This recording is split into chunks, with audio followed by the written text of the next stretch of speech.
Over the following days, George and his team hit the hoard hard. You must have gone to the Toys R Us when it shut down and bought all of it. Finally, there is just one room left to empty. Paul's mother's bedroom. It looked a bit like Paul's walk-in wardrobe. Over the last 25 years, Paul has bought a huge amount of clothes. I would say in this property, £50,000. £50,000 worth of rags. I just can't get over it. What a sheer waste of money, you know. But amongst the clutter, George has found some photos of Paul with his mother. God, she looks different than I remember. These are the things that you should be really hunting for. Yeah. They would mean more to me than any of the stuff that we're finding. You show us a lot of emotion if you find some kind of artifact which you've had for a while. That's the thing that sort of gets me going. I didn't have a too good a relationship with my father. I had an on-off relationship with my mother. What I think, perhaps I am how I revealing, feel, that I wasn't quite as close to my mum as I thought I was. Yeah, but not only that, it's you put priority to the things around you as opposed to the things that you are part of. Right. You know? Yeah. I don't feel any big welling up, and perhaps I should, but I don't. You know, in the nose or anything like that. I wonder where that was taken. Doesn't say. The remainder of the hoard finally leaves the house, making a total of 8 skips. About 24 tons of rubbish that's gone to landfill. 9 days ago, it was virtually impossible to get upstairs. Bedrooms were filled, the bathroom was out of bounds, and access to every room downstairs was completely blocked. It was so bad, the kitchen was a biohazard. Finally, the house is ready to be sold. Does feel good, yeah. It's tremendous, isn't it?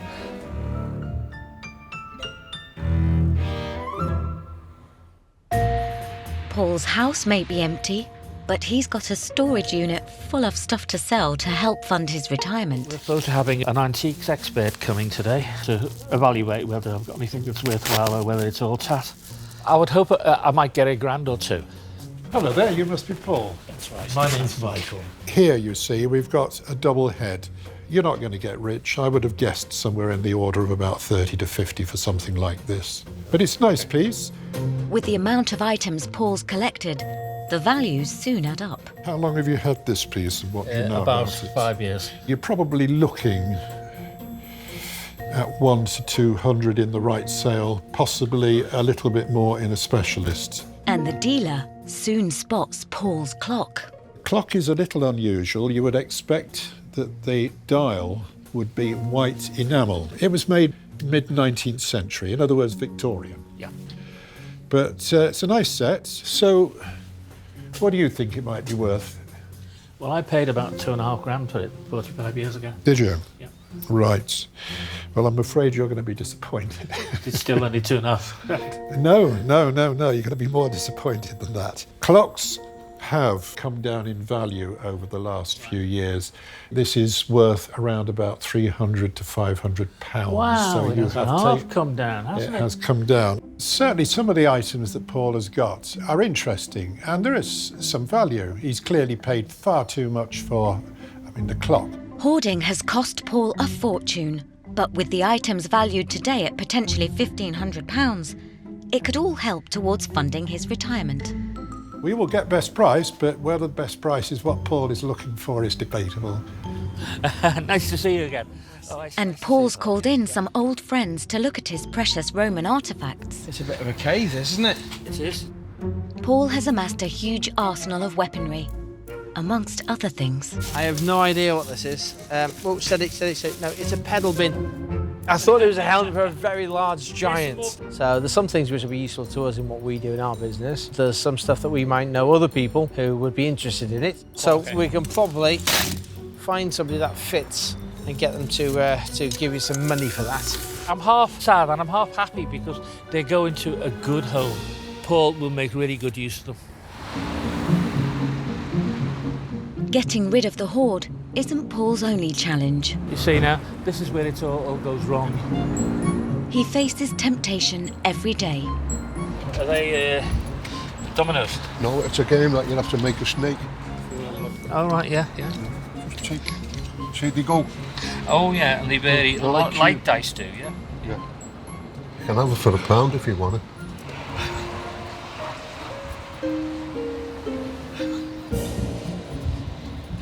I'm under instructions not to get lovely things like that. Yeah, dice domino. Well, thank you. I'm going to have to be fighting it all the while. You know, be going past things and saying, oh, that's nice. Oh, no. But I'm determined to do it.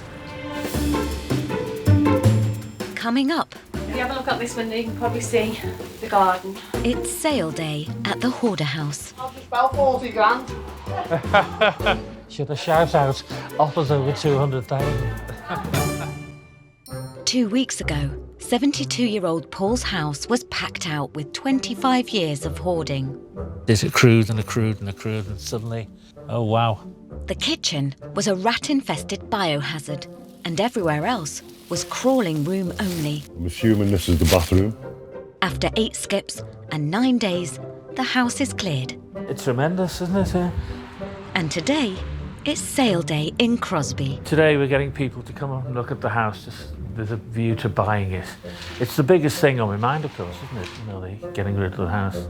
Because the property needs work, estate agent Helen has targeted cash buyers and builders to submit sealed bids. Welcome to my abode. Nice to meet you. I'm hopeful there's something in here that will make Paul happy. However, they are cash buyers who will want profit in it. I think it'll be a realistic price, whatever's put forward.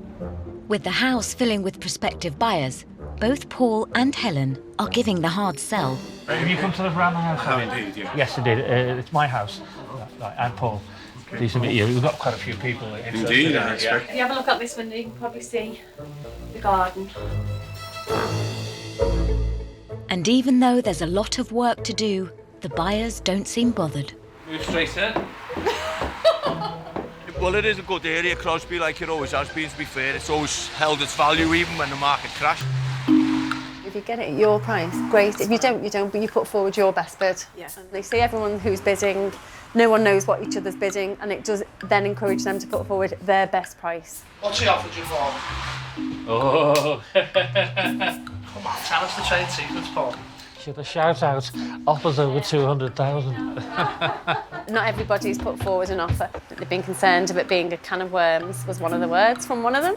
But before long, some sealed bids start coming in. Yeah, Paul. Okay, thank you very much. Yeah. You want to sit it out in the van and sort out financial side of it, and then come back with a bid. I'll just about 40 grand. After a busy afternoon, the hoard-free house has generated a lot of interest. Are you excited to find out what's in here? No, I'm not excited. I'm still full of trepidation. Oh, well, I'm excited. Oh, right. You can be excited for me. Okay. 1, 2. 10 cash bids have been left for the house, most from builders and a couple from private buyers. I believe before we arrived, it would be in the region of 110. I think most of the builders won't approach what I want for it because they want to make a profit. For Paul, it's the moment of truth. 98. 98,300. 60,000. Wow, they want a bargain, don't they? 95. Yeah. 42,500, but is that the total? 115. Nobody comes even close to the fellow last week. Although not at the viewing today, Paul's already had another offer. Is he a cash buyer or is he? He said he's a cash buyer, yes, Right. and he's not buying it to make a living out of. He actually wants to move in himself. He's found someone who's obviously wants it as a home. Profit margin's not the drive for them, which is fantastic. I'm going to ring him back and tell him, look, I'd like to take his offer. And great news, the buyer is still interested. Okie doke. Cheers, Keith. Speak to you again. Bye-bye. 141. It'd be nice to see, as they say, this back to a family home, won't it? Well, You know. yeah, well, I'd love to see it when it's done.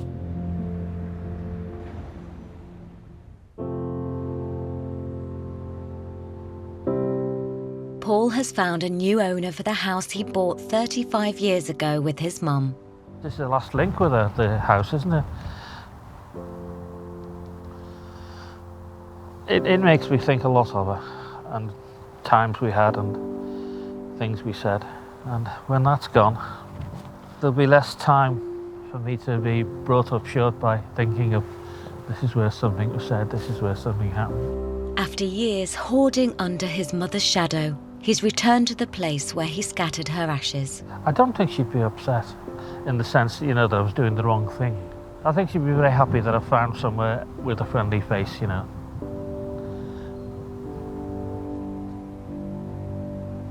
The final goodbye.